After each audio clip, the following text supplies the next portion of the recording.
Okay, there we go. I've been toggling ceaselessly for the last 20 minutes trying to figure out why won't this thing connect. And it's because I had too many platforms selected and it confused the thing, but we're fine. So we do have time. We are live for Infinite Planes Saturn Day, and it was very important to get up here tonight because it's 322, which is, of course, sacred to the Skull and Bones Society, founded by, is it Batman's great grandfather? But this is an interesting date in and of itself because of its relevance to so many psyops. The Skull and Bones Society, referred to as Chapter 322. And, interestingly enough, 2 years ago, actually almost three, on 7/6, 2022, the Georgia Guidestones were blown up. Now, this happened to be on the 76th birthday of the most famous Skull and Bonesman, George W. Bush. So you have Georgia Guidestones, George Bush, 42 years after they were revealed on 3/22/1980, they blew up. So we were looking at these connections between the numbers, the dates, the Skull and Bones Society, the date the thing exploded, and what it might all mean. And there's quite a lot there. It goes into the architecture, the weight of the stones, of course, their mysterious placement. But the name George also had some significance then.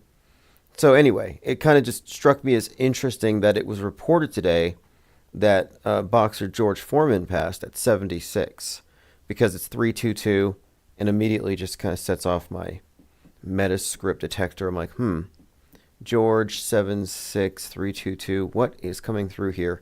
And the number 42 is intrinsic to the Skull and Bone Society. It's a reference to Saturn and the order of death and all that. All right, joined by Marcus, Josh Lebsock, Leo Pirate, March Madness. Yeah. Well, it's been a pretty eventful year so far. 2025 has not disappointed whatsoever. And I still stand by my contention that this is going to be the year that Seattle gets the nuke, Oppenheimered. And we've been pretty spot on with the whole thing. And by the way, the reason why we haven't been live for the last few days is I've been working on the Exit Trutherville crash course in autohoaxology, which is a video course, really just an outline really of autohoaxology 101, media skepticism, metascript, what predictive programming is, and putting it all into a succinct, like 90-minute breakdown that I think would be essential viewing for anybody trying to understand where we're coming from. Because we are not at all part of the Trutherville quagmire of propaganda, clickbait, rage bait, and all that. I mean, X is a mess. My block list is longer than my follow list because there are people who, and I understand why. If I had an account with 5 million subs and I could take a picture of a cloud and claim that it's probably a conspiracy, that it's toxic, well, I might get a million clicks. And I think that's like a million pennies. I don't know how Twitter pays out because I'm not monetized. I'm probably not monetizable. You have to have millions of hits. But if you can deliver the clicks, then why not? I guess is how they see it. And in this way, alternative media has just really degraded itself. Leo Pirate says Georgia Guidestones were commissioned by Rob Christian, R.C. Rosicrucian. Yeah, well, one of the things we were looking at was, okay, the connection between, Rosicrucian, Rose Cross actually has significance here. It ties in actually to the symbol of the skull and bones. And the Georgia Guidestones from above did appear to form this. You have the capstone and then the 4 pillars. Even the weight of the stones, though, added up to a number very close to 237,000 pounds, which seems to correlate with the distance to the moon in miles. And that's because they're all directed by the same directors, the metascriptors, who do exist. The point of the course, autohoaxology, is it's time to onboard more people to the off-world stage. I've always said, who cares about blue pill? Let them sleep. And the only people that are reachable are in Trutherville. And I said, after the election, they're going to look for something new, the newest shiny object. And the last I checked, the truthers are all chasing after what's below the pyramids. I mean, that's some recycled claptrap that they're not even going to be talking about tomorrow, but it was on Joe Rogan, so everyone's talking about it. It's on Alex Jones. Anyway, it's just more garbage. And then reptilians are being talked about again. Even Billy Corrigan has come out, and he told in confidence who the reptilian is to Howard Stern. So we got pyramids, we got reptilians. So there's nothing new. It's an intellectual dead end. And I think at this point, we can just be honest about the whole Q thing. It was all a hoax. There's no deep state. And we're demystifying media to a great deal here. And one of the things we've embarked upon is the parallel media, where we are chronicling the fakery going back. We're retro auto-hoaxing the MSM. And the connections we're finding are astounding, but they're also validating our model. So the truther model of approaching media is flawed. It's built upon some, flawed presuppositions. There's some fallacious reasoning built into it, and it's 100% controlled. It's mind controlled. And we are really trying to separate from the mind controlled population. And there's a reason why. It's quality control. If I said, hey, look, we're kind of outnumbered, let's just let in the Mendoozled. We're going to be outnumbered 10,000 to 1. And if somebody accepts one conspiracy theory that is more or less a superstition, they probably have a few others in there as well. So we're trying to maintain a quarantine. Not that it's an echo chamber, but we have standards. We want to keep it pure. And that's why you have wrenches. If somebody's being impure, you can ban them. And by impure, I'm just saying if they're not upholding the standards that we adhere to here. And if you don't like our standards, that's fine. It's optional. No one's forcing you to be a critical thinker. Like I've been debating today with, there's a lot of people that do this. There are a lot of people who are very comfortable lying. So I was talking to Shadow Physicist, and he said the International Space Station is easy to see at night with your own eyes using a telescope or some really good binoculars. And I said to him, you've seen it? Show us your pictures. I'm almost certain you have not. Because I don't take people at their word, because people will lie if their worldview mistakes the simulation for the territory. And he said, nah, I have no pictures. Sorry. I don't own a suitable camera at the moment, but you can see the main structure and solar panels, though. I'm like, what? You have an iPhone, right? But you can see. So again, that's not a valid statement. And I explained to him, you shift the burden of proof for something you haven't seen. I can play this game too. Unicorns exist. You can see them. Just go to the wilderness and look for yourself. Making a claim with no substance and then telling them to find their own reasons to believe it. So you can just reject it. And is he a liar? Yes.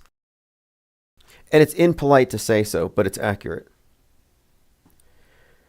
Okay, let's see here. There was the JFK files. I predicted it was going to be a nothing burger and an excuse for far right to blame Jews, and which is what they did. Nothing new. And this is the thing, like with 9/11, they did 9/11. No, I'm sorry, 9/11 was done by Stanley Kubrick, who, not coincidentally, directed the JFK assassination. And the story's going around that it looks like Jackie Kennedy jumped in the back seat and shot him.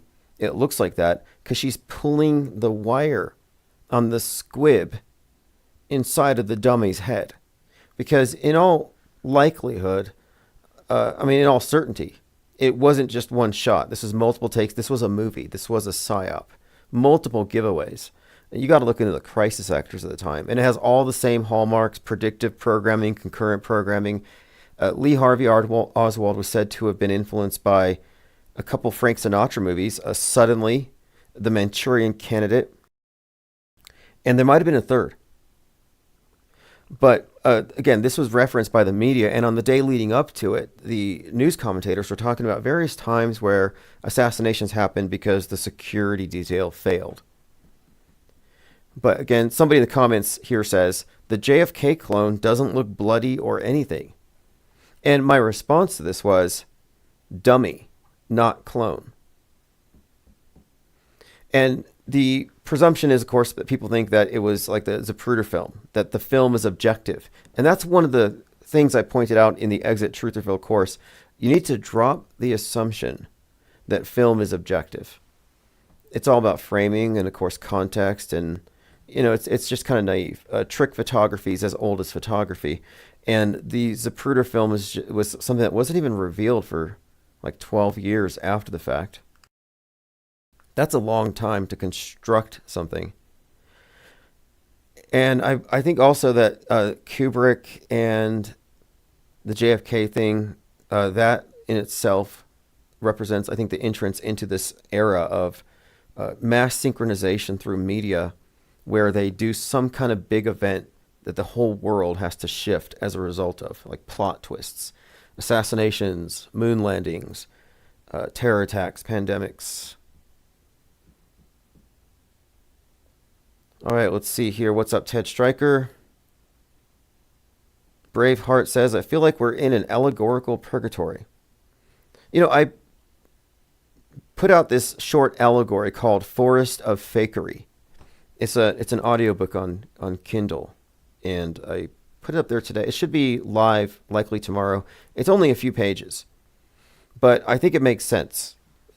Because we're trying to convey something that is really a paradigm shift. And a lot of people are resistant, like the death clingers, the people who insist that people are dying at these events.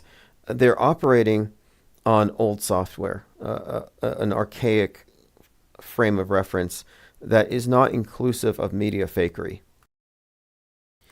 And the world stage as a construct is something that needs to be appreciated. The fact that this is a model, and the model is not the terrain. And we've been living in a model this whole time. And it wasn't yours because they handed it to you, they process you through it, but it's ultimately just that. And as soon as you can recognize that, you can kind of see, well, where does it not align with the real thing? And of course, you're a conspiracy theorist when you point out discrepancies. So here's Billy Corrigan from Smashing Pumpkins talking about the times that he saw someone shift into a... Now, I don't know if he says reptilian specifically. He says shift into something else. And he reiterates that it's the same person. And it happens on 2 occasions. And it's not a famous person. He says he wishes it was. But it's not a famous person. So it's like, I don't know, like the mailman or something. So here is Billy Corrigan from the Smashing Pumpkins. And this is October 16th, 2017, when he first said it. And then he recently doubled down on it. Say I was with somebody once and I saw a transformation that I can't explain. The person transformed into something other than human. Yes, I saw it. You were talking to someone. They said to you, look, something's going to happen here. I'm going to morph into something else. Imagine you're doing something and suddenly you turn around and there's somebody else standing there. You still standing by it? Absolutely. I know it. Okay, still standing by it. And again, I listened to the whole clip. He tells them behind the scenes who it is, but they're not going to say. But they assert it's nobody famous. So it's nobody you would know. But this was also brought up on the Joe Rogan show by the same guy who talked about the stuff below the pyramids. So it just really, they're scraping the bottom of the barrel now.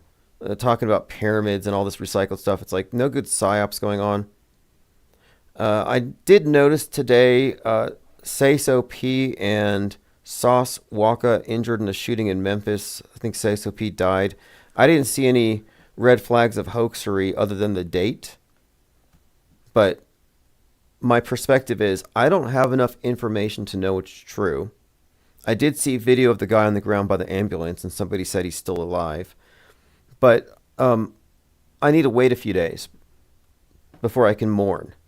So, again, I take all these stories with a grain of salt. Okay, moving on. We're talking about the JFK files. Nothing decent came of the JFK release. It just came down to the usual stuff. Nobody arrived at a conclusion even close to it was all fake. Let's see. Okay, Joe Rogan. Let's get to this really quick. There's this clip from a recent episode of Joe Rogan where they are talking about Jaren. And if you remember, in the final experiment, if you remember when the final experiment was happening and afterward, we were talking about the fakeability factor. And in our chat, one of our commenters, Copaesthetic, had said that they probably faked it in the Las Vegas sphere, which I thought was hilarious. So, of course, I'm like, yeah, they probably did. And, the people who are just watching, they don't know when we're joking, when we're not, but we're entertaining a possibility that, they conceivably could have taken out the seats. And, yeah, it has the capability. So let's just say realm of possibility, they could have been in Vegas and not Antarctica, which would explain the absence of penguins, for example. So this was put out there, and then a few other people repeated it, kind of tongue-in-cheek, a joke. Nobody was serious necessarily. But in principle, in theory, yeah, it could have been true. But funnily enough, on the Joe Rogan show, they brought this up. Like, he actually brings it up. Like, some people are saying that they faked it in the Las Vegas sphere. So let me go ahead. And this was going to be the scene in the episode of South Pole, that it was about the final experiment. It was going to be faked in the sphere, but instead I said, no, let's have them fake it in Jeffrey Epstein's sex temple with the breeding stables below where Musk is creating all those creatures. And they just put on the walls the big screens. Okay, so let me play this. This is a clip from John LeBon's video. Joe Rogan laughs hysterically at Flat Earth final experiment. So this is good. On the most recent Joe Rogan experience, they discussed the so-called final experiment. Take a listen to this. Yeah, so this final experiment thing sent the world into a spiral. There was this dude, Jaren Campanella, who was one of the biggest influences, and he's said, I saw the sun above the horizon, I think the Earth's round. And he's immediately been, the Flat Earth Society's just gone into a head spin. They're saying they didn't really go to Antarctica. They went to the Sphere in Vegas was one of the accusations. They did it at the Sphere in Vegas. Okay, the Sphere in Vegas line. I mean, I think that's funny. I think it's hilarious. I don't know anybody who literally believed that, but I just think it's funny that it's even being brought up here. They went to the Sphere in Vegas was one of the accusations. They did it at the Sphere in Vegas, and they were tracking it around. The Sphere's not that big, kids. Yeah, well, it's not that big. I've been there. There's seats everywhere. You would know you're there. I don't know. They had a bad time. But yeah, it's that. Okay, but anyway, I think that as a result of this discussion, Joe Rogan has actually said he's open to talking to David Icke, which needs to happen. Not that look, David Icke is a mainstream, he's fringe alternative media, and he's sort of an outlier in certain ways. But, I like a lot of what he says. In fact, I do. And I think that he is onto something with the reptilians. I think if you use it as a metaphor, I think he's onto something. And I don't think it needs to just be claimed that it's a recycled version of other conspiracies. Like, no, I think there might be something here, because what he does address, to his credit, with the reptilian concept is the idea of innate human evil, or is it external? So I like a lot of his work. Truth Hurt says, I was chased by two non-human looking characters with large cartoonish bloodshot eyes in an old souped-up Chevy truck when I was a teen, even rammed my car, and I was sober at the time. Fascinating. Okay, Space Chimp says Jaren is a NASA shill. Oh yeah, I've said so ever since. Okay, you have to rule that in as a possibility because he did ISS transits, and they all use the same graphic. They're all using the same little graphic to fake it. And I think that alone is just a dead giveaway that he worked for NASA. I don't think it's a stretch. And I do not, as a rule, accept ISS transits that are in front of the moon or sun, because these specifically remove eyewitnesses. Because you can't see it at night, can't see it during the day. You need a filter. You need to catch it silhouetted by the moon. I want eyewitness footage. You never have it. And there's a reason why. And so it's all a ruse. It's a magic show. And if you're part of the magic show, yeah, you're on Team NASA, but NASA is not just about space. Space is a metaphor for the space between your ears. It's always been mind control.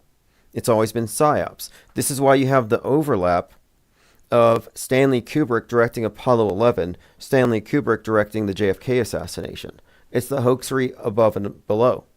And he has his fingerprints all over 9/11. Although there are other directors and contributors to it, but he's one of the big ones. In fact, I was talking about that movie Fly Me to the Moon, which was about the moon landing being faked. And a couple of times I forgot to mention that they mentioned Kubrick twice in the movie. Because, of course, they mentioned Boeing and Boeing disasters, foreshadowing stuff. And this was before the astronauts were stranded. But they mentioned Kubrick twice. And both times there's a photographer in the room who resembles Stanley Kubrick. And what's interesting about this is that Scarlett Johansson was previously in the movie Asteroid City. And in that movie, the man she was in love with, the main character, represents Kubrick. So there's a lot to talk about when we look at the moon landing fakery movie, Fly Me to the Moon, and Scarlett Johansson and her connection to that other movie.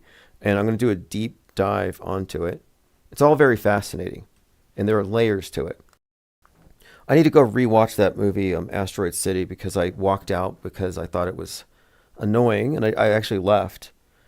But had I stayed, I think I missed the part where Margot Robbie showed up, who is a very significant character in the bigger world stage theater. Let's see. Leo Pirate says, fake forced laughter. Well, I think it's legitimately funny that the Flat Earthers accused Jaron of doing the thing in the Las Vegas ball. That's actually legitimately funny. I mean, that's why we said it. I mean, I think Vapegate was funny. I really think Vapegate was one of the better things to come out of it. And I think it reveals quite a lot about the character of the, quote, flat earther. How they've been misconstrued. And all that happened in Antarctica was they destroyed a model that nobody really believed in.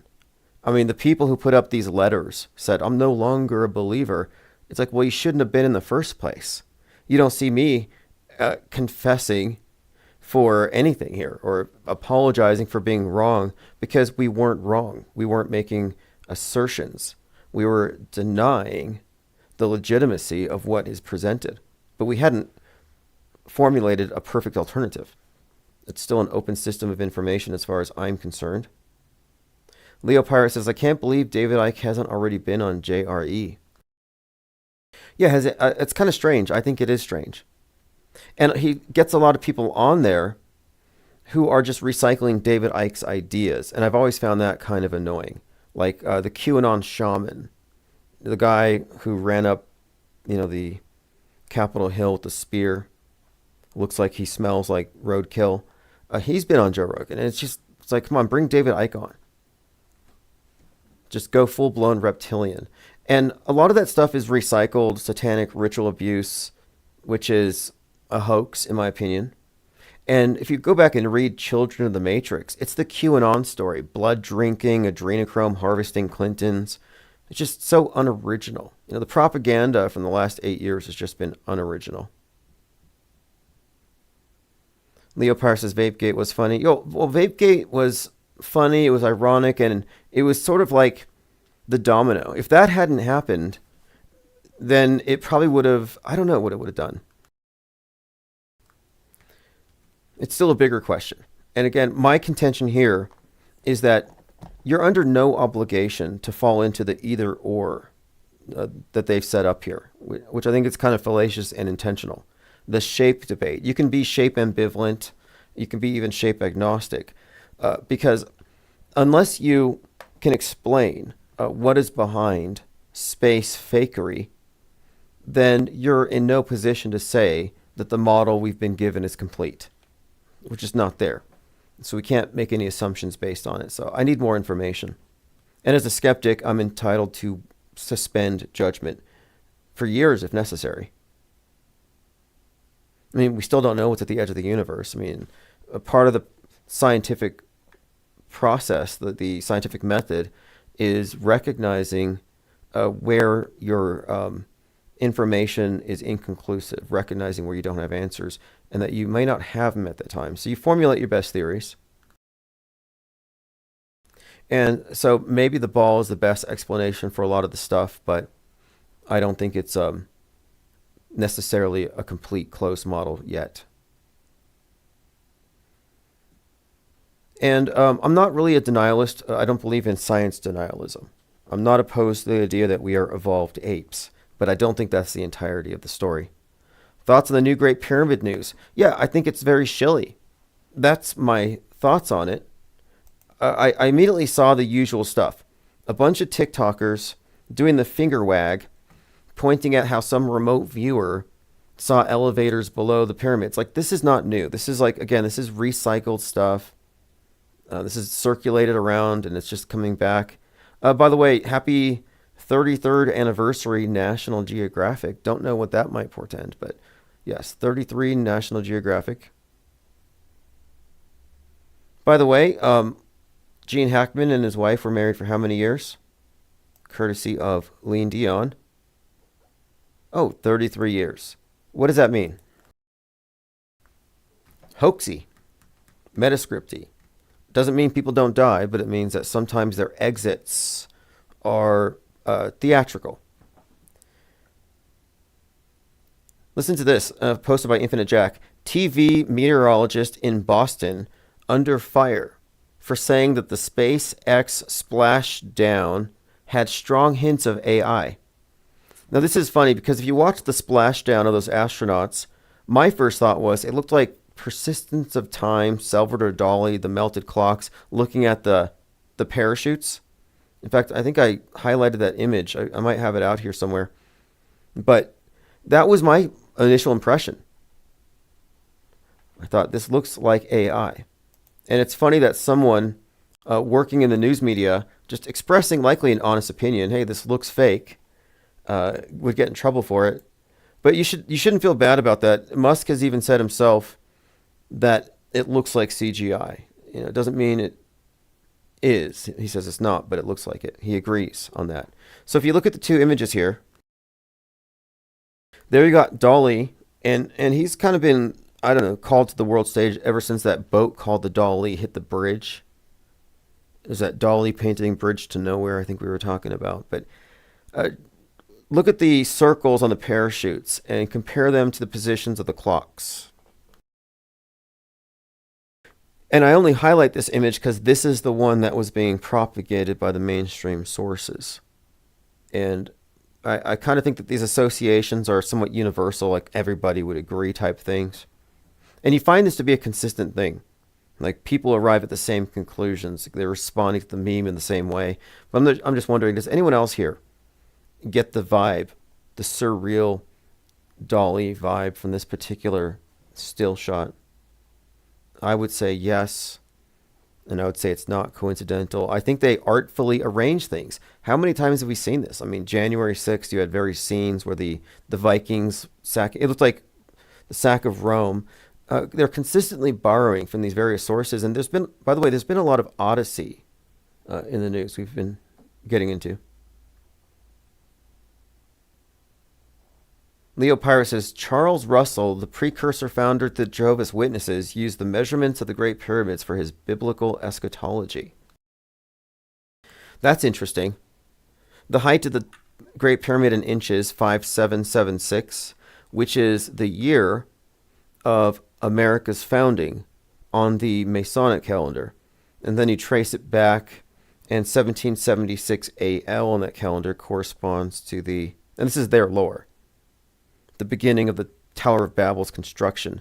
So you can correlate on these two calendars the building of America, the building of the Tower of Babel, and the Great Pyramid. And then you could connect it to the One World Trade Tower, which is 1776 feet high. But there's this interesting symbolism that they do use for some reason. The pyramids quite a bit. And so the pyramid talk is always intriguing, but I think it's, I don't know, just sign of a slow news cycle. So here's an example. Alex Jones posting it. Below you see an artist rendering of the radar scans made public. The largest artificial structures on Earth. They're under the Giza Pyramid Complex. The incredible illustration here is to scale. So this is very mud floody, I would say. Space Chimp says AI prompted image. And it's not like we haven't talked about this. In fact, we were talking about this several years ago. The idea that we were talking about the symbolism of the capstone and the top of the pyramid. I'm sorry, the top of the obelisk, and how it would make sense that there would be an entire obelisk with these pyramids just being the capstone, the top. And I think even H.P. Lovecraft has a story called Beneath the Sands of Time, where the protagonist does in fact go beneath the pyramids. I think that's one of the stories that alludes to Aleister Crowley and the whole book of the law being dictated in Egypt, in Cairo. But anyway, he does go beneath the pyramids, and he finds some kind of record. And I think the horror of it is that he finds a history of man, and he finds his own history, and it's prefabricated or predestined. So Sands of Time, it's all kind of connected to this idea of the subterranean areas below the pyramids. But I'm just saying, why are they recycling this now? Like, why now? There must be a reason. It just seems like clickbaity at best. And kind of a divergence from what has been the topic of late. For example, Owen Schroyer getting swatted. There were a lot of swattings recently. And I generally find those to be fake. They're pretty much psyoped. And this is interesting. We didn't quite get into this, but we were talking about the correlation between Luigi and Daniel Penny months ago. Back when Luigi came out, when he got arrested, they were releasing Daniel Penny. And I was talking about these two in tandem as though they're part of the same story, which they are. It's a vigilante hero thing, and it's bifurcated left, right. And this is a piece from The Gothamist. Luigi and Daniel Penny, two men in the spotlight for New York killings, celebrated as vigilantes. And this is just a fascinating study. It's like Greta and Kyle Rittenhouse. You have these pairings of characters, and it can really tell you everything about somebody's worldview and how they view this this class warfare story. And the subway, the reason why Daniel Penny did the killing in the subway, it ties into the Joker, which ties into the story of Luigi. The idea here, and this may even, the idea of the subway is that it's a metaphor for the underclass, and the upper class fear an uprising. And this is why the right-wingers kept saying, get out of the cities, while sharing videos of attacks on subways. They were trying to make subways scary. And it's in the Joker movie where he shoots the rich guys in the subway and then starts the revolution, kill the rich. And Luigi's whole thing and his followers were all, kill the rich, class war, which is still their thing right now. But it's not a coincidence that these two intersected, these stories intersected. And it's kind of interesting here what CJ Synchromorpheus wrote. He said, fascinating how opposing New York City class war vigilantes, Luigi Mangione and Daniel Penny, just happened to be apprehended and acquitted on the same day with opposing hairdos. Seems like something out of a fictional movie intended to illustrate and encourage division. And I think this is perfect. I think this is exactly how it worked. There's a reason why Daniel Penny got a job after at JP Morgan, and he went to the ball game with Vance and Trump. And of course, it's this whole villain and savior thing. It's a matter of perspective. I mean, look at Bill Gates and Elon Musk. Villain, savior. Just depends on where you stand. But Daniel Penny represents the interests of the upper class and the whole get out, the fear of the urban areas. This is all divisive propaganda, of course. But it goes even deeper, because Get Out is the name of a Jordan Peele movie, which there is a character who looks like Daniel Penny who strangles people and is also a lacrosse player. So you have some overlapping themes, quite a few in fact. And what's even more interesting is Jordan Peele says his inspiration for Nope was the George Floyd Daniel or Derek Chauvin spectacle and the result that it had. And the Penny Neely thing was a very George Floyd-y event. Leo Pirate says Greta and Kyle have the same birthday. That's correct. They're both January 3rd, 2003. And it's just interesting because they're each representatives of the fringes, at their most extreme and vocal, but specifically like the youth demographic and when they're getting activated into politics. And it's just like they're mostly just there, I think, for PR purposes, but yeah, they have the same birthday, which is intriguing. Penny fighting subway criminals, Luigi CEO corruption. Oh, good call there, Leo Pirate. Yeah, exactly. It's all class warfare. And so he's a hero for fighting a lower class threat to society and order, the mentally ill person. And in the Joker narrative, Joker's mentally ill. He fell through the cracks. He's trying to make money as a clown. Jordan Neely, mentally ill, fell through the cracks, making money as a Michael Jackson impersonator in the subways. So you can see some parallels here. And I think what they have done here is, of course, they've created a sort of a narrative that each side responds to in a certain way. So the right-wing paranoia about the lower class, the mentally ill, they see him as a vigilante. Marjorie Taylor Greene said he was like Batman and this was Gotham. And we need more Batman vigilante types. And so he's seen, of course, as a vigilante hero. And interestingly, the Batman movie, the one that came out on March 4th, 2022, begins in the subway, like the Joker movie did from 2019. But in the Batman movie, it's the Batman defeating the Jokers in the subway, not Joker killing the rich guys in the subway. So there's that.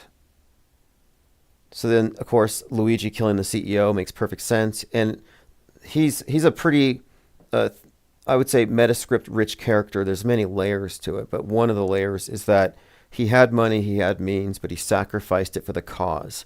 So there's this element here of self-sacrifice. Space Chimp says, is this the new bowl cut? I'm not quite sure the significance of it, but I do think that there is you can obviously see a polarity here, the dark hair, the light hair, and then, of course, how each one is a vigilante for the other side. And I've seen locally, flyers for Luigi, and it says no war but class war.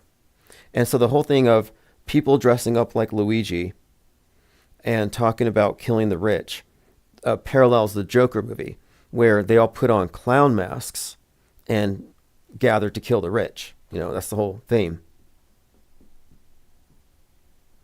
Starboy Devoid says WrestleMania is 419 and 420. Travis Scott involved in main event. So that's going to be interesting. We were talking about the significance of Travis Scott and the injury to Cody Rhodes to his ear and his eye, and how we've seen this pattern with the ear wound and the eye wound. So he also it's involved The Rock, who hit the guy with the belt that had the date 6/11.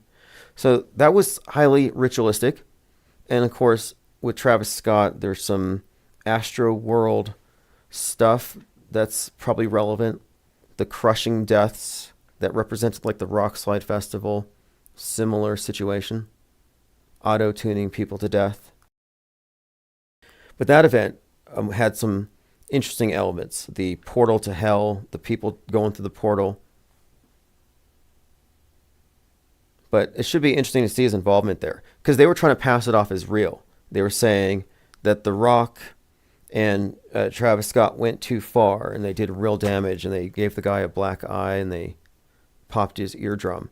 So, of course, what we're comparing this to is that leading up to the present, you had the sequence of events, that with like Jay Leno, where his ear gets burned off and then he gets the public eye injury. And we were just looking at the sequence of events where even Elon Musk made this joke. It's all fun and games until someone loses an ear or an eye. So we were just noting this ear-eye thing and how it seems to be the case that this Trump psyop is following the same sequence. So we were kind of looking at this ear-eye thing. And then here comes The Rock with the belt with the 611, which is the timestamp when Trump was hit, and a very significant number otherwise, hits him as he gets hit in the ear and then the eye. So anyway, just seems like something metascripty is being played out here, and the WrestleMania has always been used as a conduit for, well, predictive programming. And more recently, I was talking about the significance of Hulk Hogan showing up on the scene after the shooting, because more recently I talked about the movie Mickey 17, where the character in the movie represents Trump, and he's the guy, Mark Ruffalo, who played the Hulk. And I thought, that's interesting. The guy representing Trump, who's grazed by a bullet, is the actor who played the Hulk. Because in Captain America, where the president is shot at, and it resembles the Trump event, he becomes the Red Hulk, which I think is a MAGA reference. But you see how these Hulk president shooting connections, which have this kind of eerie parallel to the Trump shooting Hulk Hogan thing. So I'm like, okay, well, what's going on here with this WrestleMania character? And so I don't know. It's unfolding. But as we've seen before, all these big events are generally just propaganda vectors. So it's useful to keep up. Jurassic Liars called in about that belt and had a lot to say. It's very intriguing, actually, when you get into the... I mean, people have noted for some time that the World Wrestling Entertainment had stuff for 9/11, for example. Oh, by the way, this is some good work here in our research server by Synchromorpheus. So we were talking about the significance of that actor and his relationship to the president or to the Trump proxy in various movies. Well, the same actor has an interesting relationship to a character in Do the Right Thing, who makes a number of allusions to Trump, and he's referred to as Mr. Trump.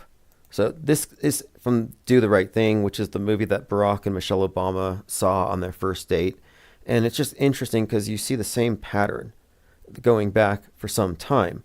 And it really has me rethinking the significance of Trump entering into politics on the basis of challenging Obama's birth certificate, which also points to the significance of the birth date. And these dates have been very relevant in all of these various instances of predictive programming. But anyway, it's interesting because what we're observing here is this. The people on the world stage who are following a predestined course, not predestined by God or the universe, but predestined by whoever writes these history-bending scripts, they're playing roles that are written with, decades in advance, like living out a book. And what you'll find is that they exist in a parallel, it's almost like a parallel universe. You can find parallels of their existence on the world stage reflected in the movies. And this has been especially true with Donald Trump. And that's why we're finding numerous examples of Trump in movies, just sort of a movie proxy, predictive programming proxy, as we call them. And it's interesting that the director of Mickey 17 was called out on it, and he's like denying it. It's like, he does a dorky dance. He turns his political party into a cult. He's got the hair thing. He's a reality TV guy. And he talks about colonizing a white planet and is grazed by a bullet. Like, come on. All right, we have 107 people here. I wasn't taking time off, but I was working on the Exit Trutherville crash course in auto hoaxology, which is going to be released tomorrow. I just want to do a final edit tonight. But I was making this a priority because I think we're at a point where a lot of people are probably getting bored. I mean, they're looking beneath pyramids for I don't know what. Like, that's where we're at. That's where Trutherville is at. And at this point, I think maybe the bigger question needs to be addressed. Let's start examining this deliberate. I mean, it's deliberate. There's no way of putting it. It's intentional synchronization between entertainment and the various incoming fake news events. And it's sort of like, in a way, what we're doing here, we're creating a parallel, and we're just kind of fact checking and adding on to it. And I've been doing this wiki, and I've been using things like Perplexity AI and others. And I've been finding some fascinating patterns. And it's kind of funny because the AI almost has like a built-in tendency to gatekeep. For example, it had said, yeah, sure, 50 people from this shooting showed up here, but it's merely a coincidence. So I can tell that they're instructing these things to maintain the illusion that the mainstream view is objective. Like, that is the program. It's fascinating. And it's not unexpected. But I found workarounds. You can get truth out of these things, and then you just have to delete the guardrails. And that's what I've been constructing. And of course, in addition to this, because what we're doing is we're providing evidence for our claims. We do have the correct explanation for the purpose of predictive and concurrent programming, news bending. We have observed it. We observe it real time. So I think it's time that we, make it a broader discussion. It's a lot better than digging beneath the pyramid for Barack Obama's birth certificate, which unmitigated mind claims is buried there. Okay, let's see what else. Math Powerland says, see what Jaron said in his 12-person audience talk? He said he doesn't know how the sun works. The flat earth experiment was a sham. Is he backsliding? He's gonna just say, see, that's reality denialism. That's anti-science. Like, look, if you saw the sun make a loop above your head, the only possible explanation is that you're on the bottom of a ball. Now, you might say it's geocentric and the sun was moving. I'm surprised nobody ran with that. You might even say we're inside of a ball and the earth is hollow. Nobody went with that either. Like, you could propose alternative models, but I don't know. I think he's done too much damage and he's burned too many bridges. And I don't really care about the opinion of the shape of the world someone holds if they think the news is real. Like, the news is as real as World Wrestling Entertainment. Like, yeah, it's real. Those guys are up there. They're jumping around. And that's about it. It's acrobatics.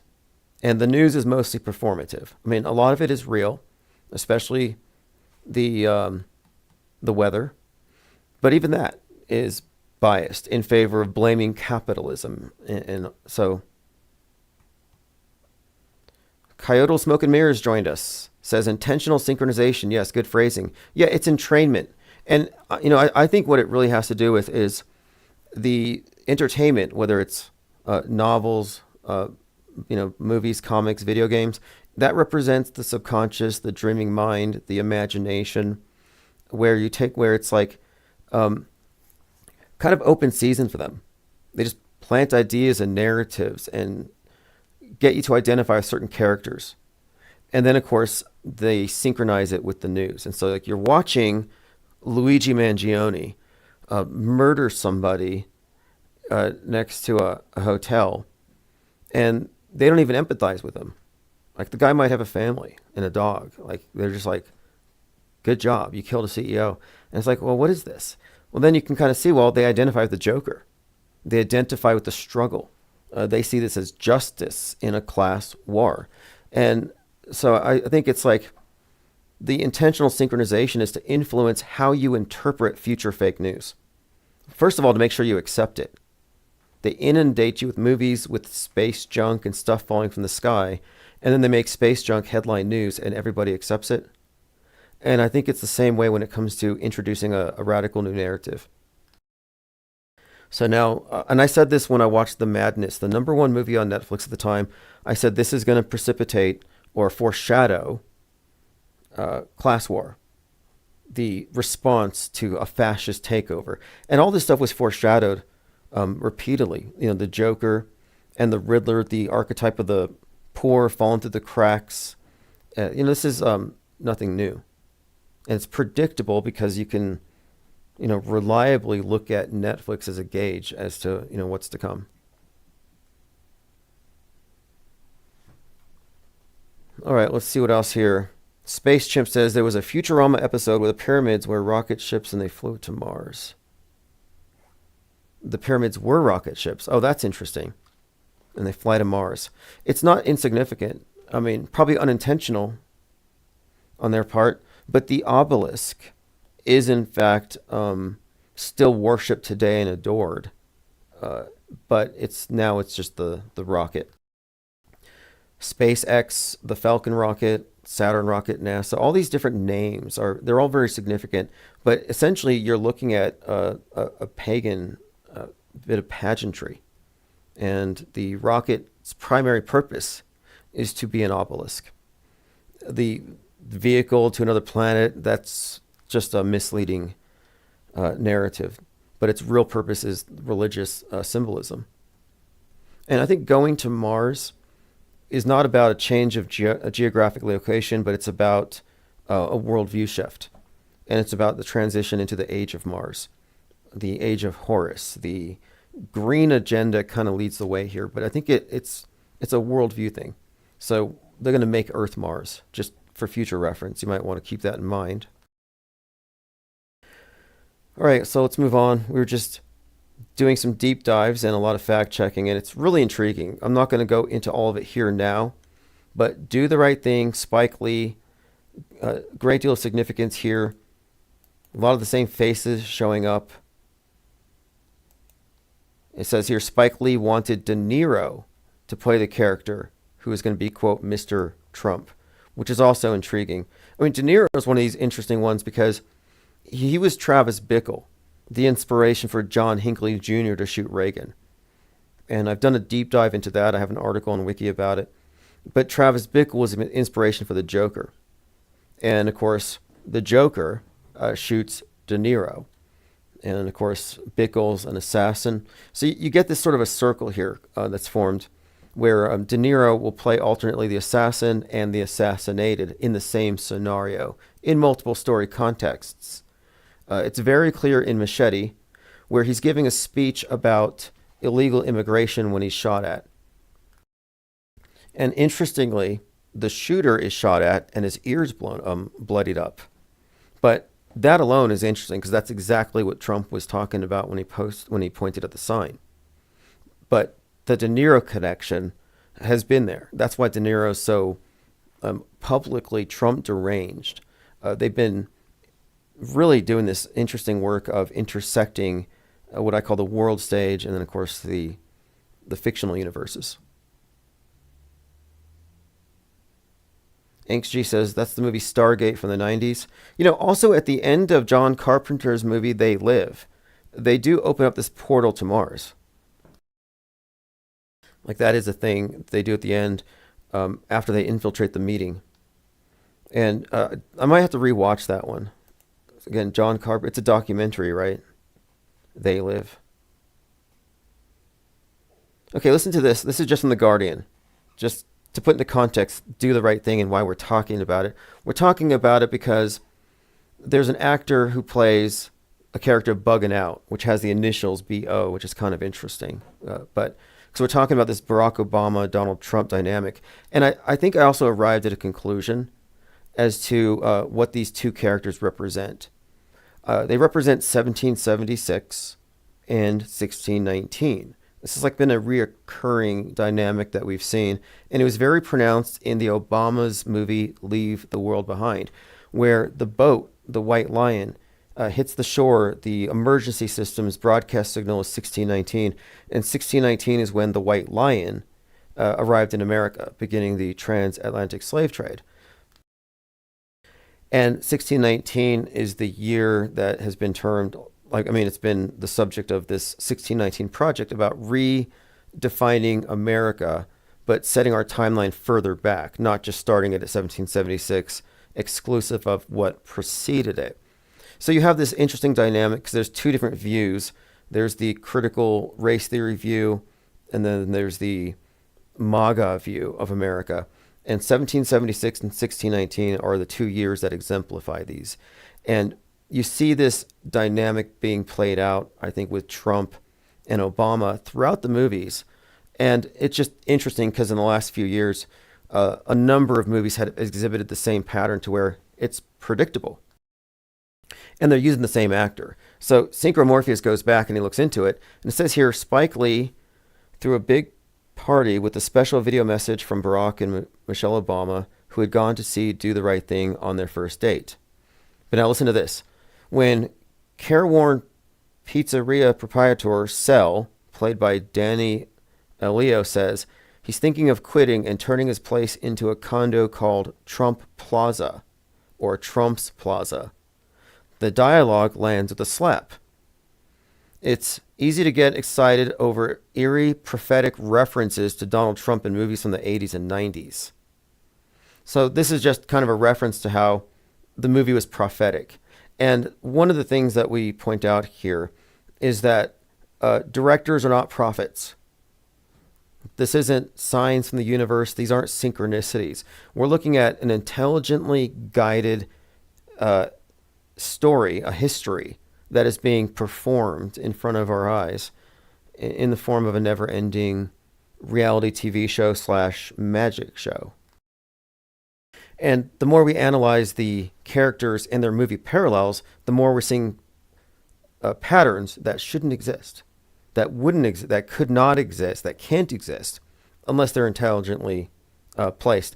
And the more pieces we put in this puzzle, the clearer it becomes that, yeah, we actually do have the big picture here. We're just, at this point, assembling a lot of data, and we're finding, yes, the more we look, the more we're finding it is pretty clear that this is systemic fakery. All right, let's see here.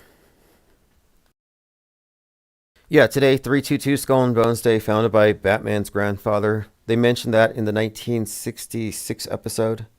Was it called Fine Finney Friends? Where he founded the Yale Skull and Bone Society. And 322, the date, of course, but it's called Chapter 322 for some reason. I've heard some associate it with a biblical verse from Genesis. I think it's the one about becoming like gods or something. So how did you all enjoy the unredacted JFK Nothing burgers?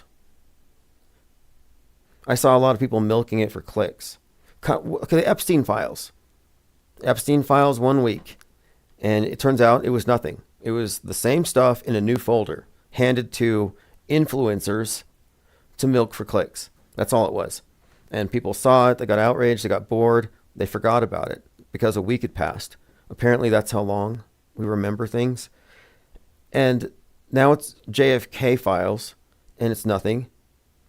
So I don't know what's happening here. Oh, by the way, this is kind of not quite random, but I mean unrelated. But we were always talking about symbolism and how the stories borrow from myths, and so I was looking back at the Divine Comedy, and in the ninth circle of hell, Satan sits in a lake of ice, which he keeps cold by flapping his wings, and he's chewing on Judas Iscariot for betraying Jesus, and he's also chewing on Brutus and Cassius for betraying Julius Caesar. So again, as Dante's leaving hell, he's noticing that the betrayers of Julius Caesar and Jesus Christ are being chewed on eternally. So the correlation here is interesting because, we're talking about how with Donald Trump, for example, the character that would relate to Trump in Megalopolis is named Caesar. And we find these other similar references. Like Donald Trump was clearly the person portraying Julius Caesar. I mean, in Caesar in the Park, where they murdered him on the stage, Laura Loomer protested it. This was in 2017 in Central Park, where they had Julius Caesar in the park, and they're killing a Julius Caesar who just happens to look like Trump. So the Trump-Caesar thing is interesting, but anyway, this too is just kind of notable. All right, let's see what else. Well, I have to run to my Uber gig here shortly. I hope I can catch the rest here. It's been a few days, but again, I was working on a project, but I got most of it done. So we're going to be back on a regular schedule. I'm going to aim for 6. And there's a couple of things, like, for example, a new website.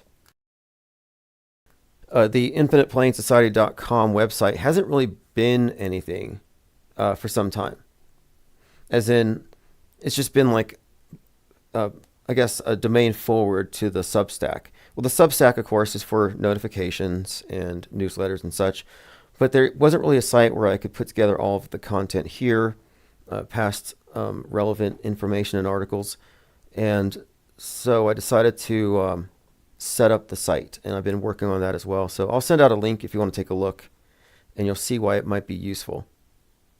So I'll put out a link there. Again, truthers are looking underneath the pyramids. Now, this is great. Jessica Lynn says, they came and sprayed all day and then announced our tornado warning. And now this shit is falling from the sky. This is insane. It's getting worse by the day. At POTUS, she's tweeting at Donald Trump, this is against my human rights. This is a national security threat. This is a major threat to human health. Stop this. Now, this is dust that fell with the rain. And this happened all over South to Central U.S. over the last week. It's dust. We had a dust storm here, which I was actually recording. I was time-lapsing it. And I have in fact, I have the warning here. I got it on my phone. It said pull over. And I couldn't see the mountains a few miles away. So we had this dust storm. And where she was at, it was raining, leaving little spots on her car. And she thinks that this came from chemtrails. Now, I'm only pointing this out. I don't know why. I mean, I blocked chemtrail people a long time ago. I'm just trying to keep them out of my head. Jamarian says we need some 24. I'm going to open up the 24/7 stream and connect it to the Discord server. The only thing I'm waiting on, which I think I have figured out, is I want a bot that will take the comments from the live chat on YouTube and share them in the Discord without it being annoying. I mean, I have the Restream bot, but it becomes very spammy, but I'm working on something.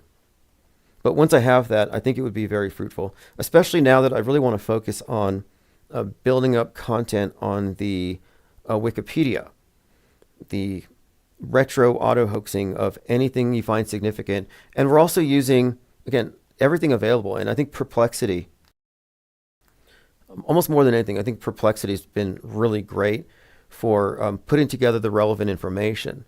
And this is one of the things that we've been focusing on is the meta-scriptors and how these scripts correlate. So here's one of the things I'm doing. You take a fake event. We'll just say the riots between the Atlanta police and the environmentalists over the Cop City thing. So you take that event, and then going through this, I made some interesting connections with drills and with relevant concurrent movies, like the Avatar 2 in particular. So connecting the psyops to potential directors and the relevant movies. And there's just some fascinating patterns emerging, which I don't think are patterns. I mean, are coincidences. With James Cameron in particular, I would actually credit him with directing the riots at the Atlanta Cop City thing, as well as the LA riots, insofar as these things are controlled demolitions and directable. I mean, there's some interesting questions there as to how much of it's organic and how much of it's staged. I mean, look at 2020. You can't say there's not a lot of unhinged real people out there. All right, let's see. I was looking into the Snow White thing, which just came out today. I haven't seen it, but it has this culture war narrative built into it. I don't know if there's any significance other than, I suppose, we were talking about white noise and the significance of the EMP, the blackout, and snow.